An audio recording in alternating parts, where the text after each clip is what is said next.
Isang mapagpalang araw po sa ating lahat. Magandang araw at magandang gabi po diyan sa mga solid supporters ng EDC.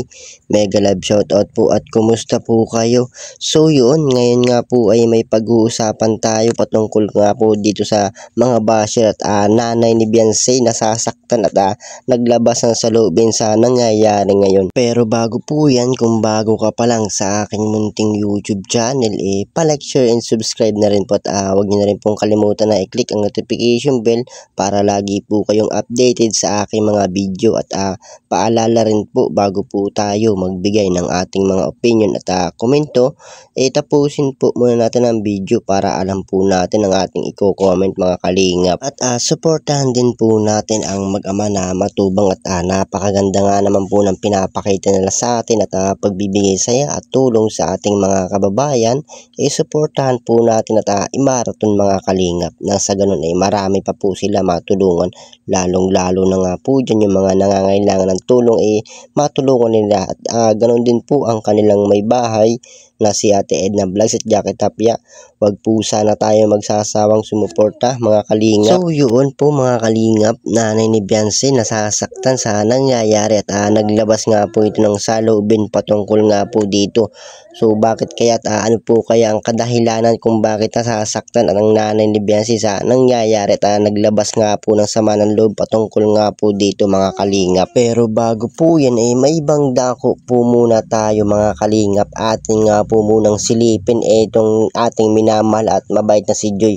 At kahit alam naman po natin na si Joy nga po ay wala na sa Kalingap Angel, subalit ay di pa rin nga siya naaalis sa mga puso ng mga nagmamahal sa kanya, lalo na nga po ang Team Kalingap at maging sa pamilya po ng matubang. Kaya sa ating natunghayan ngayon, nakita naman po natin kung paano naging successful etong si Joy sa kanyang pagpupursigit, lalo na nga po sa tulong na din ng Team Kalingap kay Kuya Bal at Kalingap Rab. So si Joy nga po ay nakagraduate na at masasabi natin na isa na siyang ganap na nursing. Kung napanood nyo nga po sa video ni Kuya Bal, ang mensahe ni Joy sa lahat ng mga sumusuporta sa kanya ay halos mapaluha ka nga din talaga sa sobrang saya at sobrang nagpapasalamat sa Team Kalingap etong si Joy. At kahit nga raw siya umaangat or maging successful pa lalo sa buhay hindi daw niya makakalimutan kung saan siya nagsimula at sa Kalingap nga raw nagsimula ang lahat kung kaya't naabot niya ang kanyang pangarap sa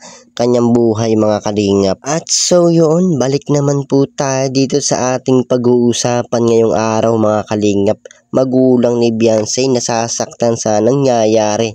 Bakit kaya at ano kaya ang kadahilanan mga kalingap? So nasaktan pala itong nanay ni Beyonce sa nangyayari at dahil sa kanyang naririnig o napanood sa social media na pangbabash nga po dito kay Kalingap Rab at kay Beyonce. Siguro nga sa Team Angels ay nais din iparating ng mga basher na ito at lalo na po kay Beyonce na sinasabi nga po ng mga basher na inaabuso o pinagkakakitaan daw ni Kalingap Rab mga Kalingap Angel. So lalo na nga po etong si Beyonce sa murang edad nga po nito pinasok nga raw agad ito sa love team at di nga lang daw po yan, halos marami pa pong mga pangbabash ang natatanggap ni Kalingap Rab at ni Beyonce. At sa mga viewers dyan ng Kalingap na naniniwala sa Team Kalingap, lalo na nga po kay Kalingap Rab, so siguro naman po ay malinaw na po sa inyo na walang katotohanan ang mga balitang ating naririnig, kaya nagbibigay ng sama ng loob ang nanay ni Beyonce tungkol nga po dito mga kalingap. At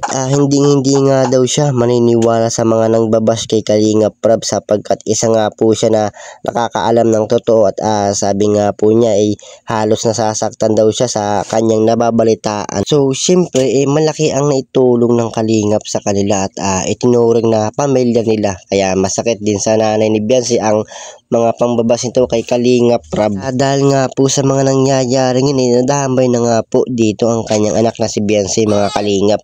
Bilang magulang ay di papayag na may manakit nga po sa kanyang anak. At halos lahat po ng Team Kalingap ay may kanya-kanyang saloobin or komento patungkol nga po dito at halos lahat po ay nasasaktan pero di pa rin po sila nagpapatinag at mas naniniwala pa sa sa kakayahan at sa magagawa ni Kalingap Prab. So patuloy pa rin po ang pagsuporta ng mga team Kalingap kay Kalingap Prab at halos hinahayaan na lang nila etong mga bashers. So para sa akin mga Kalingap ay di naman talaga kasi may iwasan at lahat po ay talaga ay nagkakaroon ng inggit or pangbabash mga Kalingap.